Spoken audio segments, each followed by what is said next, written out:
तो हम फिर से लेकर आ चुके हैं आप लोगों के लिए सुबह की सभी ताज़ा और बड़ी खबरें। फटाफट अंदाज में एक एक कर बताएंगे आपको आज देश और दुनिया से क्या बड़ी खबरें निकल कर सामने आ रही हैं। लेकिन उससे पहले दोस्तों एक नज़र डालेंगे सुर्खियों पर। संसद में एक बार फिर से हंगामा, जहरीली शराब को लेकर विपक्ष ने मोदी सरकार को घेरा, बोले 50 की मौत, आखिर चर्चा क्यों नहीं, इसके बारे में आपको बताएंगे। वहीं पर दोस्तों मोहम्मद जुबैर ने मोदी सरकार पर कसा तंज, बोले जो आज साहिब मकसद हैं वो कल नहीं होंगे, इसके बारे में आपको बताएंगे। वहीं पर दोस्तों आजान सुनकर आदित्य ठाकरे ने रोका अपना भाषण। जी है दोस्तों, एक बार फिर से आदित्य ठाकरे का वीडियो वायरल, इसके बारे में आपको बताएंगे। वहीं पर अगली बड़ी खबर में हम आपको बताएंगे दोस्तों। जी दरअसल आपको बता दें, भारतीय जनता पार्टी के ऊपर जमकर गरजी ममता बनर्जी, बोले बीजेपी हवा में तीर चलाती रहे, कोई फर्क नहीं पड़ने वाला। वहीं पर अगली बड़ी खबर में हम आपको बताएंगे दोस्तों। जी दरअसल आपको बता दें, स्मृति ईरानी की बेटी दोस्तों जयेश ईरानी के ऊपर कांग्रेस ने जो ट्वीट किया है, अब दोस्तों सुप्रीम कोर्ट ने उस ट्वीट को हटाने की बात कही है। देखा दोस्तों, कांग्रेस का नेता कुछ कह दे तो फौरन सुप्रीम कोर्ट, हाई कोर्ट जो है वो जाग उठता है।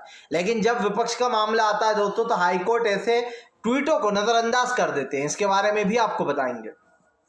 वहीं पर दोस्तों मंत्रिमंडल का विस्तार कर सकती है ममता बनर्जी, जी पीएम मोदी से कर सकती है मुलाकात, इसके बारे में भी आपको बताएंगे। वहीं पर अगली बड़ी खबर में हम आपको बताएंगे संजय सिंह का बीजेपी के ऊपर बड़ा हमला, बोले 50 लोगों की मौत हो गई है जहरीली शराब से, लेकिन बीजेपी कोई जवाबदेही नहीं कर रही है, इसके बारे में आपको बताएंगे। वहीं पर दोस्तों ईडी की गिरफ्त में फूट फूट कर रोने लगी अर्पिता मुखर्जी। जी हाँ, अर्पिता की 3 गाड़ियां फरार बताई जा रही हैं, बताया जा रहा है उसमें भी केस हो सकता है। लेकिन दोस्तों आपको बता दें, अर्पिता ने जमकर अर्पिता रोई है उनके ऊपर, क्योंकि गंभीर तरीके से परेशान है वो, इसके बारे में भी बताएंगे। वहीं पर अगली बड़ी खबर में हम आपको बताएंगे दोस्तों, पार्थ चटर्जी को हटाने के बाद ममता बनर्जी ने दिलीप घोष पर बोला बड़ा हमला, बोले दिलीप घोष हवा में तीर छोड़ना है, इसके बारे में भी आपको बताएंगे। वहीं पर दोस्तों अगली बड़ी खबर में हम आपको बताएंगे दोस्तों, बर्नार्ड मल्हार, जी हाँ मेघालय का बीजेपी का नेता दोस्तों, वैश्यालय घर से, इसके जी हाँ वैश्यालय घर से मिले विस्फोटक, बताएंगे कैसे फंसता जा रहा है बीजेपी का ये नेता। वहीं पर अगली बड़ी खबर में हम आपको बताएंगे दोस्तों, जयराम रमेश और पवन खेड़ा ने कहा ट्वीट नहीं हटाएंगे बल्कि सुप्रीम कोर्ट में रखेंगे अपना पक्ष, इसके बारे में भी आपको बताएंगे। तो सारी खबरें फटाफट अंदाज में देंगे, एक एक कर देंगे। फिलहाल खैर चलिए बढ़ते हैं सबसे पहली और सबसे बड़ी खबर की ओर। दरअसल दोस्तों आपको बता दें, भारतीय जनता पार्टी के ऊपर जमकर गरजे दोस्तों, आपको बता दें कांग्रेस के नेता, बोले फिलहाल जहरीली शराब से 50 की मौत, लेकिन अब तक कोई जवाबदेही नहीं। आपको बता दें दोस्तों, एक बार फिर से संसद में हंगामा हो गया है। दरअसल आपको बता दें, विपक्ष लगातार कह रहा है कि जहरीली शराब पर चर्चा हो, लेकिन बीजेपी दोस्तों इस मुद्दे से भाग रही है। दरअसल बीजेपी को दोस्तों 2 चीजें पता है। पहला तो यह कि बीजेपी अच्छे से जानती है कि देश में दोस्तों जिस तरीके की आवाज़ें उठ रही हैं उससे कहीं ना कहीं बीजेपी को डर लगता है। इसलिए डर लगता है दोस्तों कि जो मेन मुद्दा है, जो अभी गरम मुद्दा चल रहा है, उसको बीजेपी ढांकने की कोशिश करती है और विपक्ष उठाने की कोशिश करता है। सब जानते हैं कि जो बीजेपी अभी 2 दिन पहले तक दिल्ली की सरकार को शराब वाले मामले पर घेरने का काम कर रही थी, ढोंग कर रही थी, उस सरकार के खुद के राज्य में, समझिए बीजेपी शासित राज्यों में 50 लोगों की जहरीली शराब से मौत हो गई है। अब दोस्तों ये मामला सामने आ गया है कि भैया 50 लोगों की जो जहरीली शराब से मौत हुई है वो मामला कहीं ना कहीं लगातार बढ़ता चला जा रहा है। जाहिर सी बात है दोस्तों, प्रधानमंत्री नरेंद्र मोदी देश के विकास पर दोस्तों जो रोक लगाने का काम कर रहे हैं, इस पर कई सवाल खड़े हो गए। हमने आपसे पहले भी कहा और फिर कहेंगे दोस्तों कि भारतीय जनता पार्टी देश में सांप्रदायिकता, नफरत के बल पर अब तक राजनीति में टिकी है, वरना कब का जनता ने उठाकर बाहर फेंक दिया होता। लेकिन अब मामला जहरीली शराब से जुड़ा है। पहले सिर्फ 28 लोगों की मौत हुई थी और उसके बाद ये आंकड़ा बढ़कर 50 हो गया। लेकिन दोस्तों अब कहीं ना कहीं मोदी सरकार आम आदमी पार्टी को शराब वाले मामले पर घेर रहे थे, लेकिन कहते हैं दोस्तों ऊपर वाले की लाठी में आवाज़ नहीं होती। जो लोग दूसरों को घेरने में लगे थे अब वो खुद ही घिर गए हैं। अब वो सोच रहे हैं कि जनता को क्या जवाबदेही दे।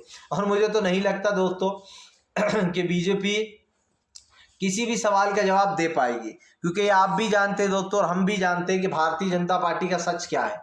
10 देश में दोस्तों एक ही चीज़ के बल पर बीजेपी टिकी हुई है और वो है हिंदुत्व।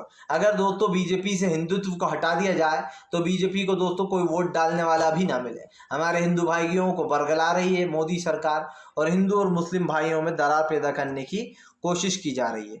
चलिए बढ़ते हैं एक और अगली बिग ब्रेकिंग की तरफ। बता दो तो ईडी की गिरफ्त में अर्पिता मुखर्जी फूट फूट कर रोने लगी। बीजेपी के शिकंजे में फंस चुकी हैं दोस्तों अर्पिता मुखर्जी। दरअसल दोस्तों अगर यही काम बीजेपी के किसी नेता ने किया होता तो अब तक वो बच गया होता। लेकिन दोस्तों आपको बता दें अर्पिता मुखर्जी जो है वो शोभित मुखर्जी की काफ़ी करीबी मानी जाती हैं। ऐसे में दोस्तों अब अर्पिता मुखर्जी के ऊपर जो यहाँ पर काफ़ी सवाल उठ गए हैं। आपको बता दें अर्पिता मुखर्जी के पास से 51 करोड़ से भी ज़्यादा का कैश बरामद हुआ है। और इसी के साथ साथ दोस्तों अर्पिता मुखर्जी की अब 3 गाड़ियां ढूंढने में ईडी लग गई है। बताया जा रहा है दोस्तों कि ईडी जो है वो अर्पिता की 3 गाड़ियों में भी जो है केस होने का शक ईडी को है। यहाँ पर दोस्तों 2 सवाल खड़े हो जाते हैं। पहले तो ये दोस्तों कि क्या नेता वाकई में दोस्तों इतने बेवकूफ़ होते हैं कि घर पर इतना सारा केस छुपा कर रख लेते हैं, जबकि इनको अच्छे से पता है दोस्तों कि बीजेपी विपक्ष के पीछे पड़ी है। और ऐसे में दोस्तों अपने घरों पर केस इतना सारा करोड़ों में केस जमा कर कर रखना ये अपने आप में एक बेवकूफ़ी है। मुझे जहाँ तक लगता है दोस्तों मुझे तो नहीं लगता कि विपक्ष इतना भी बेवकूफ़ है कि वो अपने ही घर में इतना सारा केस जमा कर कर रखे। हालांकि दोस्तों होने को तो कुछ भी हो सकता है, कई लोग दिमाग से पैदल भी होते हैं। लेकिन सवाल ये दोस्तों कि ये पैसा आया कहाँ से? क्या वाकई में ये अर्पिता मुखर्जी का ही पैसा है दोस्तों, या इसके पीछे जो यहाँ पर पार्थ चटर्जी का जो नाम आ रहा है उनका है? क्योंकि दोस्तों माना जाता है कि पार्थ चटर्जी अर्पिता मुखर्जी के काफ़ी करीबी हैं। लेकिन बात यहीं पर नहीं रुकती दोस्तों। करोड़ों रुपए, आप समझिए करोड़ों रुपए, ये करोड़ों रुपए जनता का पैसा है। अब यहाँ पर 2 सवाल है दोस्तों। टीएमसी शुरुआत से कह रही थी कि ये पैसा अर्पिता मुखर्जी के यहाँ पर फेंका गया है, और इस बात को दोस्तों झुटलाया भी नहीं जा सकता कि हो सकता है बीजेपी ने सब कुछ जालसाजी करी हो, कई अपने नेताओं के घर से जो केस पकड़ा गया है वो दूसरे घर में डलवा दिया हो, ऐसे सवाल भी उठ रहा है। लेकिन यहाँ पर 2 सवाल दोस्तों। अगर बीजेपी और ईडी इतनी ही दोस्तों एक्टिव है तो फिर दोस्तों बिहार के मामले को क्यों दबाया गया? कल आपको बता दें रवीश कुमार सर ने बीजेपी पर हमला बोला और कहा कि ईडी ने जो है यहाँ पर अर्पिता मुखर्जी के यहाँ के से जो केस मिला उस केस से दोस्तों उन्होंने वर्ड बना लिया ईडी का, एक ई बनाया बड़ा सारा नोटों के बंडल से और एक डी बना दिया, और ईडी ने खूब वाहवाही बटोरी और जो है यहाँ पर खूब भैया उस पैसे के साथ ईडी लिखा हुआ वायरल भी हुआ। लेकिन ईडी ज़रा ये बताने का कष्ट करेगी कि बिहार में जो अभी बीजेपी के मंत्री के यहाँ से करोड़ों रुपए बरामद हुए थे ईडी को, उसका क्या हुआ? उसके उस मामले को दबाया जा रहा है दोस्तों। यानी कि बीजेपी के नेताओं के घर पर से जो केस मिलता है और उन्हें बचाने के लिए बीजेपी हर मुमकिन कोशिश करती है तो उन्हें तो बचा लिया जाता है। लेकिन दोस्तों अगर विपक्ष के नेता के घर पर कुछ केस मिल जाए या फिर बहुत मात्रा में मिल जाए तो दोस्तों उसका तमाशा बनाया जाता है। ठीक है ईडी ने केस पकड़ा है, अच्छी बात है, लेकिन ईडी लिखकर उसको वायरल करना और दोस्तों तमाशा बनाना, अगर इतने ही आप लोग एक्टिव हैं और इतना देश की चिंता है तो ज़रा ये बताइए कि जो बिहार में अभी केस पकड़ा गया उसकी चर्चा क्यों नहीं हो रही है? क्यों कोई भी मीडिया का संपादक दोस्तों उस बारे में बात नहीं कर रहा है? यूँ तो ये सारी दलाल मीडिया दिन भर अपना मुंह हिलाती रहती है, दिन भर दोस्तों इनका मुंह चलता रहता है। लेकिन फिलहाल दोस्तों जो अभी हो रहा है वो साफ दिखाई दे रहा है। भारतीय जनता पार्टी के ऊपर दोस्तों जो टैगलाइन लगाई है ना लोगों ने कि ईडी का जो दुरुपयोग बीजेपी कर रही है, खास कर यूँ कहते दोस्तों कि ईडी का जो आतंक मचा रखा है बीजेपी ने उसके ऊपर विपक्ष हमलावर है। देखिए दोस्तों जनता का पैसा तो सभी लूट रहे हैं, ये सिंपल सी बात है, चाहे वो दोस्तों बड़े से बड़ा नेता क्यों ना हो। आप समझिए इस देश पे जितने भी बड़े पद हैं दोस्तों, आप समझ जाइए मैं किस तरफ इशारा कर रहा हूँ। कोई भी ऐसा नहीं है जो जनता का पैसा इस वक्त खा नहीं पा रहा। बीजेपी के जितने भी नेता हैं वो जनता के पैसे में लीन है। अगर स्मृति ईरानी समेत, केशव मौर्य समेत, योगी आदित्यनाथ समेत इनकी संपत्तियों का अभी दोस्तों आकलन किया जाए तो इनकी संपत्तियां 5-5, 6-6 गुना बढ़ चुकी हैं। इतना पैसा दोस्तों कहाँ से आ रहा है? इनकी संपत्तियां कैसे बढ़ रही हैं? ये कई सवाल खड़े हो जाते हैं। और इनकी संपत्तियां इसलिए बढ़ी हैं दोस्तों क्योंकि हम सब जानते हैं कि राजनीति का मतलब ही ये होता है कि जनता का पैसा खाओ, जीएसटी बढ़ाओ, जनता का पैसा खाओ, पेट्रोल डीजल के दाम बढ़ाओ, जनता का पैसा खाओ। यहाँ तक कि खुद आप समझिए दोस्तों बीजेपी के नेता योगी आदित्यनाथ के मंत्री आपको याद होंगे दोस्तों, उन्होंने जो है यहाँ पर एक बयान दिया। उन्होंने क्या बयान दिया कि पैसा खाना बुरी बात नहीं है लेकिन पूरा बचा जाना बुरी बात है। खाओ, खाने को मना नहीं है लेकिन काम भी करो। मतलब ये एक तरीके से नसीहत दे रहे थे कि भैया पैसा खाना है जनता का तो खाओ लेकिन थोड़ा सा काम भी कर दो दिखाने को। ये किसने कहा था? योगी के खास मंत्री ने कहा था। जी हाँ, और आप समझिए ये जो बातें बोली जाती हैं इसका मतलब होता है दोस्तों, गजेंद्र सिंह वर्मा ने ये बात बोली थी और उनका वीडियो भी वायरल हुआ था। चलिए बढ़ते हैं एक और अगली बिग ब्रेकिंग की तरफ। बता दोस्तों अगली जो बड़ी खबर निकल कर आ रही है आपको बता दोस्तों, हाई कोर्ट ने किया नोटिस जारी।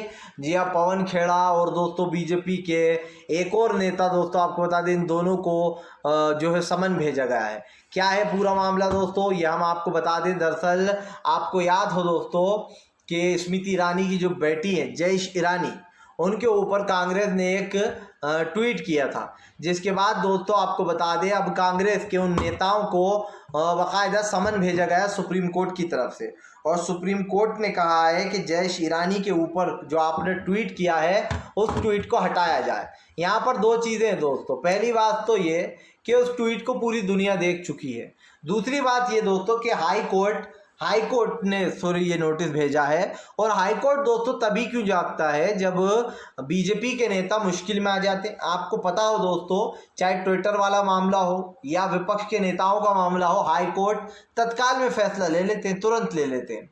लेकिन अफसोस की बात यह है दोस्तों कि आज जो कानून का सहारा लेते हैं, जो कानून के बारे में बातें करते हैं दोस्तों, वो लोग खुद दोस्तों, मैं आपको बिल्कुल सच बता रहा हूँ, वो लोग खुद आप समझिए कानून के बारे में कुछ नहीं जानते जो कानून की बातें करते हैं। क्योंकि आपने देखा कि जब विपक्ष के नेता कुछ भी छोटी मोटी चीज़ भी कर देता है तो उसके ऊपर तुरंत नोटिस जारी करवा दिया जाता है। लेकिन अगर यही काम बीजेपी के नेता करते हैं तो हाई कोर्ट हो या सुप्रीम कोर्ट दोस्तों धीरे धीरे प्रोसेस होती है।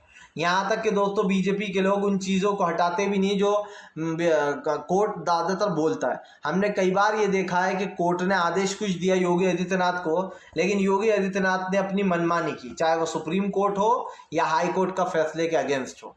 इस बात को झुटलाया नहीं जा सकता कि पवन खेड़ा ने और कांग्रेस के और नेताओं ने जयेश ईरानी के ऊपर जो ट्वीट किया है वो बिल्कुल सही है। और उस ट्वीट में क्या बुराई है। स्मृति ईरानी की बेटी दोस्तों अब तक 18 साल की है, उन्हें देखकर कोई कह नहीं सकता कि वो इतनी बड़ी दोस्तों, आप समझिए 18 साल की, कहीं से कहीं तक वो 18 साल की नहीं दिखाई देती। लगभग उनकी उम्र होना चाहिए दोस्तों 24 से 25 साल के लगभग, लेकिन यहाँ पर उन्हें 18 साल का बताया जा रहा है। चलिए एक पल को मान लेते हैं कि वह 18 साल की है।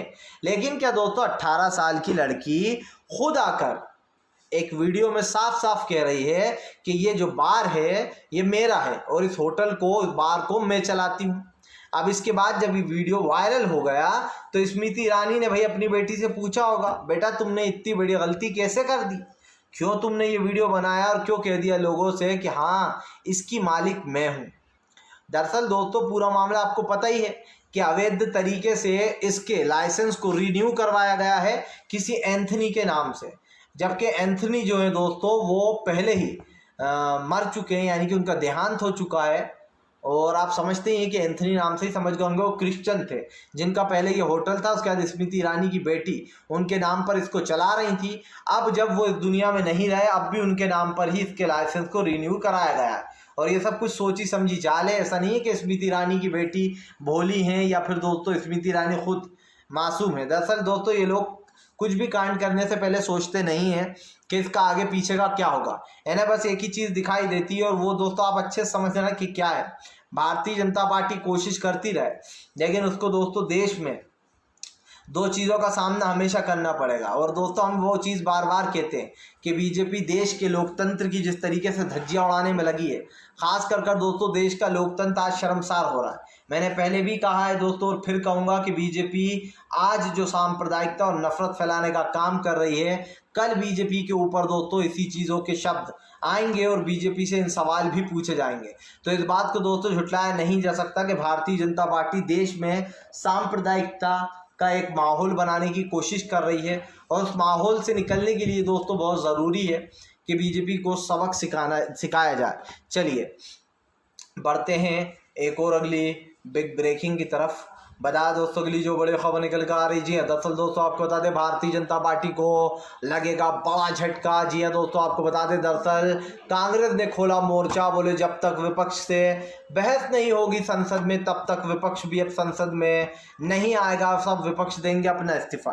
दरअसल दोस्तों विपक्ष की तरफ से सबसे ये गुहार की जा रही है कि वो किसी भी तरीके से अपना इस्तीफा दें। आपको बताते चले दोस्तों दरअसल विपक्ष को बिल्कुल भी सदन में बोलने नहीं दिया जा रहा और यही कारण जो विपक्ष लगातार लगातार भड़का हुआ है। सब जानते हैं दोस्तों कि विपक्ष से बीजेपी बहुत डरती है, विपक्ष के नाम से बीजेपी कांपने लगती है। बीजेपी को अच्छे से पता है कि विपक्ष इन दिनों हमारी बुरी तरीके से दोस्तों काटने में लगा है। आपको पता हो कि जहरीली शराब वाला मुद्दा हो या महंगाई बेरोजगारी का मुद्दा हो, विपक्ष को सदन में बोलने नहीं दिया जा रहा। इससे भी बड़ा मुद्दा यह है कि मोदी सरकार ने कुछ शब्दों पर तो रोक ही लगा दी।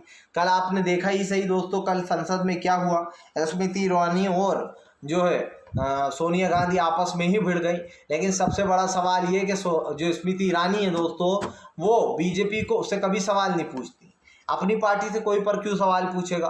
गैस की टंकी 1200 की हो जाए चाहे 12,000 की हो जाए, पर स्मृति ईरानी अपनी सरकार से सवाल नहीं पूछ सकती। वो तो वरुण गांधी है जो अपनी सरकार पे सवाल उठाया करते हैं।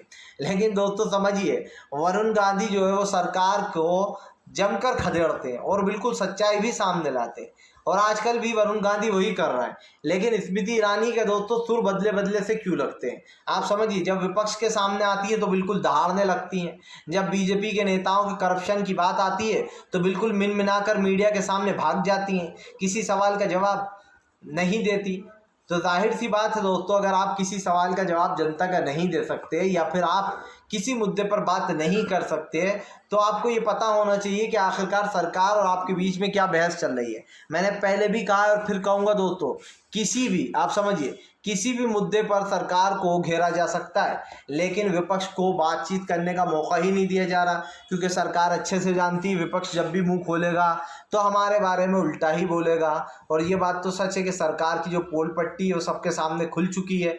भारतीय जनता पार्टी देश में जो सांप्रदायिकता और नफरत का माहौल बना रही है दोस्तों, वो साफ साफ देखा जा सकता है। फिलहाल चलिए बढ़ते हैं एक और अगली बिग ब्रेकिंग की तरफ। बता दोस्तों अगली जो बड़ी खबर निकल कर आ रही, जी हाँ, दरअसल दोस्तों आपको बता दें प्रधानमंत्री नरेंद्र मोदी को लगेगा दोस्तों बड़ा झटका। जी हाँ दोस्तों, दरअसल आपको बता दें इस बार बीजेपी के खिलाफ सड़कों पर उतरेंगे कांग्रेसी नेता। दरअसल दोस्तों आपको बता दें पैदल यात्रा का आगाज बहुत जल्दी होने वाला है। कांग्रेस ने ऐलान कर दिया कि इस देश को बचाने के लिए अब पद यात्रा यानी कि पैदल यात्रा की जाएगी। 3,500 किलोमीटर की होगी दोस्तों, और जल्दी इसका जो है यहाँ पर आगमन भी होने वाला है। लेकिन सबसे बड़ा सवाल ये भी है दोस्तों कि इस वक्त कांग्रेस कह सकते हैं कि लोगों की उम्मीद है दोस्तों, लेकिन अगर कांग्रेस मेहनत नहीं करेगी दोस्तों तो लोगों की उम्मीद टूट भी सकती है। हालांकि दोस्तों कांग्रेस लगातार बीजेपी पर हमलावर हो रही है, उसने जो देश के असली मुद्दे हैं दोस्तों वो उठा दिए हैं, और देश के असली मुद्दों का मतलब आप समझिए दोस्तों बीजेपी की हार। भले ही देश में बीजेपी हिंदू मुसलमान करती रहे, लेकिन दोस्तों एक दिन वैसा भी आएगा जब बीजेपी का पूरी तरीके से बंटा ढाल हो जाएगा और बीजेपी दोस्तों कहीं ना कहीं जो है यहाँ पर सत्ता से बाहर होगी। चलिए बढ़ते हैं एक और अगली बिग ब्रेकिंग की तरफ। बता दोस्तों मोहम्मद जुबैर ने लगाई मोदी सरकार की लंका, ट्वीट कर जताया रोष। जी हाँ, दरअसल दोस्तों मोहम्मद जुबैर ने मोदी सरकार को तंज कसते हुए एक ट्वीट किया, जिसमें दोस्तों मोहम्मद जुबैर ने लिखा जो आज साहिब मकसद हैं वो जो है यहाँ पर कल नहीं होंगे। आप समझिए जिस तरीके से दोस्तों ये ट्वीट किया गया है, ये ट्वीट बताता है कि मोहम्मद जुबैर के ऊपर जो गलत सलत केस लगाया गया, एक के बाद एक उनको गिरफ्तार किया गया दोस्तों, उससे कई सवाल उठे। सीधा सीधा मोहम्मद जुबैर ने बहुत बढ़िया शेर लिखा कि जो आज साहिब मकसद हैं वह कल नहीं होंगे। इसका मतलब आप समझिए दोस्तों कि जो आज सरकार में है वो कल नहीं होंगे। जी हाँ, बीजेपी को लगता है कि हमेशा हम ही सरकार में रहेंगे, हम लोगों को डराएंगे धमकाएंगे, ईडी का सहारा लेंगे, लोगों के साथ जो है यहाँ पर मारपीट करेंगे। लेकिन बीजेपी ये भूल रही है दोस्तों कि सत्ता किसी के बाप की बपोती नहीं है। आज भी कहा है मैंने, कल भी कहा, हमेशा कहता रहूँगा कि सत्ता से किसी का दोस्तों नाता नहीं होता। जब आप समझिए जब ऊपर वाले की लाठी चलती है तो अच्छे से अच्छे बड़े से बड़े रजवाड़े राजा जब वो चले गए दोस्तों तो मोदी सरकार क्या चीज़ है। ऐसे बड़े बड़े नेता अटल बिहारी वाजपेयी की जो पॉपुलैरिटी थी उसको भूलना नहीं चाहिए दोस्तों हमें, इससे भी ख़तरनाक थी। लेकिन उसके बाद भी अटल बिहारी वाजपेयी सत्ता से गए थे। फिलहाल वीडियो अच्छा लगे तो लाइक करें, चैनल पर पहली बार आए